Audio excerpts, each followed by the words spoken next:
नमस्कार, हंसा गुरु ब्लॉग में आप सभी लोगों का स्वागत है। आशा करते हैं कि आप लोग सभी स्वस्थ और मस्त होंगे। आज हम हैं गोलजू की पावन पवित्र भूमि चंपावत में। तो विज्ञानशाला की ओर से पिछले 3 दिन से लगातार यहाँ पर कार्यक्रम चल रहे हैं।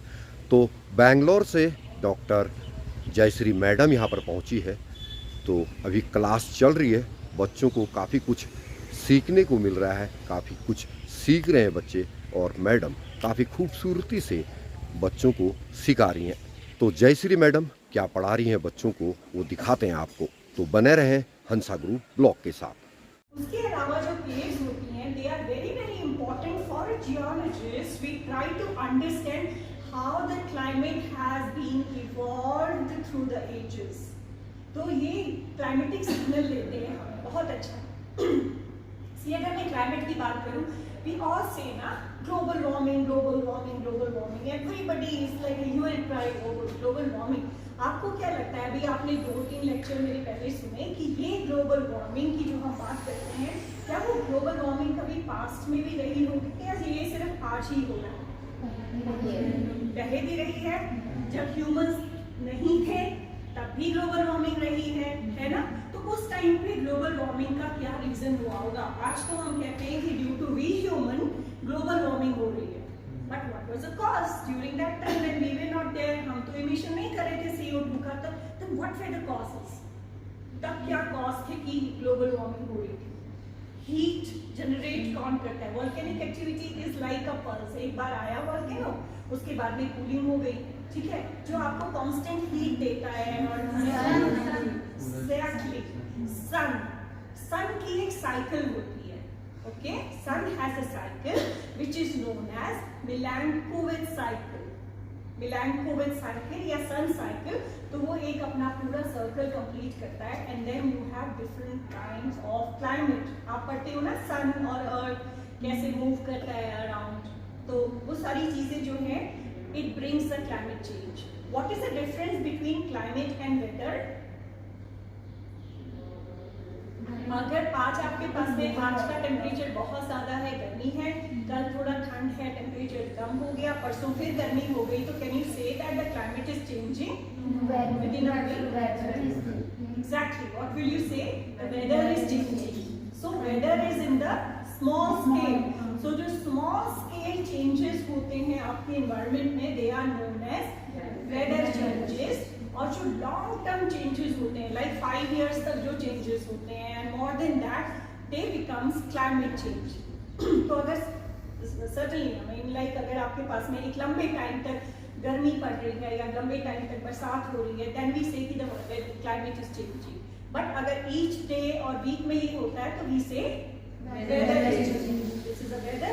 So this is the difference between weather and climate. Climate is a long cycle, weather is a shorter cycle. तो ऐसे अगर हम if we go back to Indian किसी भी वर्ड का जो हिस्ट्री में अगर हम वापस जाते हैं climatically, so what we see that there were lot of periods. There were lot of periods when the earth was so hot, much hotter than today's climate. And then at the same time the earth was so cool, it even became the ball of ice, snowball. So these are the things. So these things, the climate change is a natural phenomena also. But what is the difference between the natural phenomena? जो natural cycle होती है, even the Milankovitch cycle, it takes hundreds of years to change its one rotation. Cycle को change होने में 50 to 100 years की cycle होती है. But what we are contributing is like weather, abnormal weathers, erratic weather situations, erratic weather जो आ रहा है आजकल. Sometimes we have lot of torrential rains. Sometimes we don't have. Sometimes we have cloudbursts. Sometimes we have droughts. तो ये जो frequent changes हो रहे हैं ना क्लाइमेट में, that is being brought up by anthropogenic activities जिनको हम बोलते हैं interference of human, emission of carbon dioxide, जो क्या करता है छोटे छोटे changes ला रहा है, weather changes कर रहा है और erratic behavior हो रहा है क्लाइमेट का. So this is what it is causing. पर अगर हम लॉन्ग टर्म में देखते हैं तो climate change has been happening in the past. और आज अगर हमें क्लाइमेट मॉनिटर करना है या वेदर मॉनिटर करना है तो क्या होता है? We have weather stations, correct. हमारे पास में वेदर स्टेशंस होते हैं, मीटियोलॉजिकल स्टेशंस होते हैं, जहाँ पे हम लोग क्लाइमेट का डेटा इकट्ठा करते हैं, वेदर कैसे चेंज हो रहा है उसका डेटा इकट्ठा करते हैं। लेकिन ये तो this is called instrumental data. तो पिछले मैक्सिमम 50 इयर्स का हमारे पास में वेदर डेटा होता है, या 150 इयर्स का मैक्सिमम वेदर डेटा कुछ स्टेशंस का है। अगर हमें उससे पहले पता करना हो, क्योंकि what we say present is the key of future, right. जो चीजें प्रेजेंट में हो रही हैं, based on that we can predict the future, future में ऐसा होगा।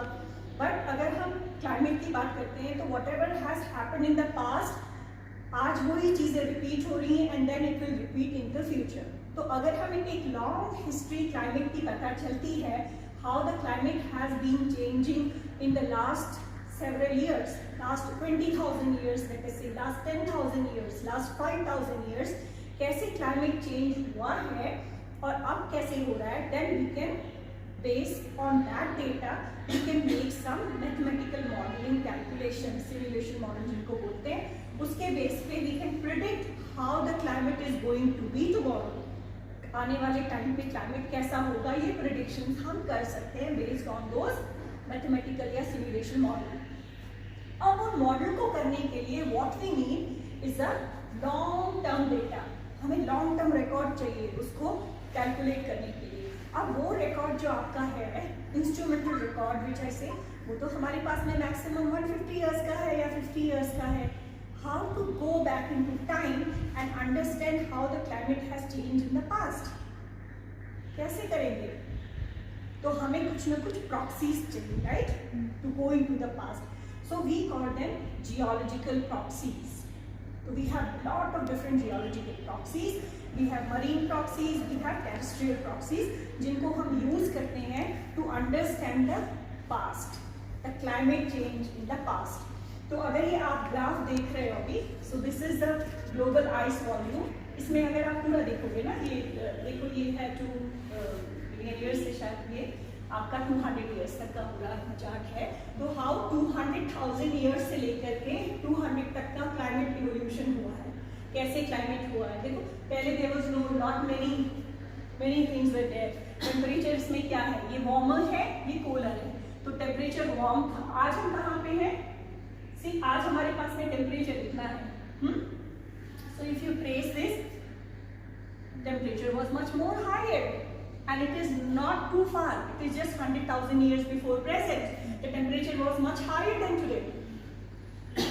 We're not there, so the animals are there, so animals also were not there then. तो क्या उसमें क्या हुआ? This is mostly on the human population का जो ये एक ग्राफ है, इसमें दिखाया है कि how human had evolved, कैसे उन्होंने यहाँ पे देखो इन्होंने 4,000 years के आसपास में खेती करनी शुरू करी। पहले ट्रेड था। Do you know about the Silk Route? कहाँ है सिल्क रूट का इंडिया में, कोई आंसर?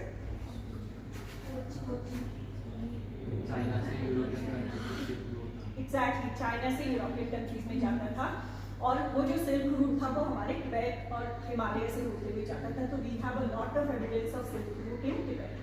वो वाला जो रूट है हमारा, जो कैलाश मानसरोवर वाला जो रूट है, उसमें आपका ही एक सिल्क रूट है। That was a different part. तो उसमें सॉल्ट आता था, सिल्क जाता था।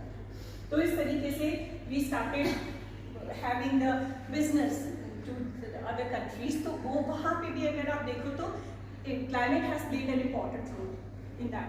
अगर वो बहुत ज़्यादा ठंडे होते या बहुत ज़्यादा गर्मी होती तो that trade would have not been possible, right. Trade possible हो पाया because you have a suitable climate. तो सारी चीज़ें इंटरलिंक्ड है क्लाइमेट से, बहुत ज़्यादा इंटरलिंक्ड है क्लाइमेट से। खेती की शुरुआत हुई ये 4,000 साल पहले, 4,000 साल, 10,000 साल पहले।